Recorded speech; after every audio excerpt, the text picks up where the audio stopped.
Friedrich Nietzsche is often remembered as the philosopher who declared, "God is dead."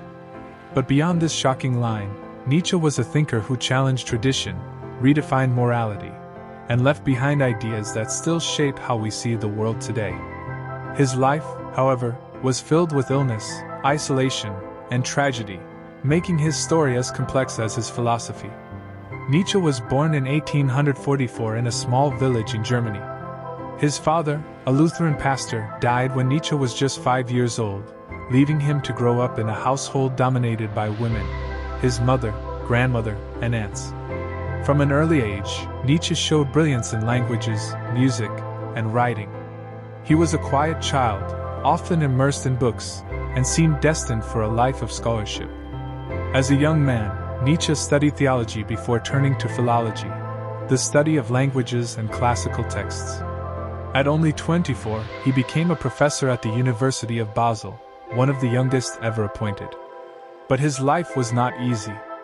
Nietzsche suffered from severe health problems, headaches, eye troubles, and constant pain that would haunt him throughout his life. These struggles often left him bedridden, yet they never stopped him from writing. The turning point came in the 1870s when Nietzsche began questioning the traditional values of religion, morality, and society. He rejected Christianity as life-denying and instead promoted a philosophy that celebrated strength, individuality, and creativity. He introduced ideas like the Übermensch, or Overman, who would rise above conventional morality to create his own values. He also wrote about the concept of eternal recurrence, the idea that life might repeat itself endlessly. These were bold, radical ideas, and they set Nietzsche apart from other philosophers of his time. During this period, Nietzsche produced some of his most important works, including Thus Spoke Zarathustra, Beyond Good and Evil, and The Birth of Tragedy. His style was unlike traditional philosophy. It was poetic, metaphorical, and often prophetic, making his works both challenging and deeply moving.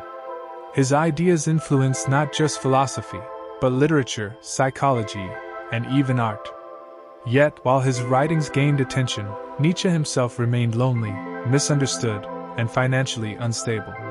Tragically, Nietzsche's final years were marked by mental and physical decline. In 1889, while in Turin, he suffered a complete mental breakdown. Legend has it that he collapsed after seeing a horse being beaten in the street, throwing his arms around its neck in despair. After that, he never recovered his sanity. For the last 11 years of his life, he lived under the care of his mother and later his sister, until his death in 1900. His legacy, however, grew long after his death. Nietzsche's ideas were controversial, often misinterpreted, and sometimes misused. His sister, who had sympathies with German nationalism, distorted some of his writings to align with her own agenda, which later led to the Nazis misappropriating Nietzsche's concepts for their propaganda. Yet, in truth, Nietzsche opposed anti-Semitism and nationalism. Today, scholars work to reclaim his philosophy as one that challenges individuals to live authentically, courageously, and creatively. There are important lessons we can take from Nietzsche's life. First, that suffering and struggle can give rise to profound insights. Second, that questioning tradition and thinking independently can reshape the way we see the world. And third, that even if misunderstood in one's own lifetime, truth has a way of lasting beyond death. Nietzsche once wrote, "He who has a why to live can bear almost anyhow." His life reminds us of the power of finding purpose, even when faced with pain and loneliness.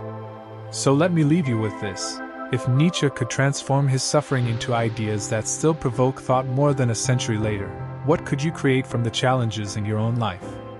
If you found this story meaningful, don't forget to like, share, and subscribe for more journeys into the lives of history's greatest thinkers.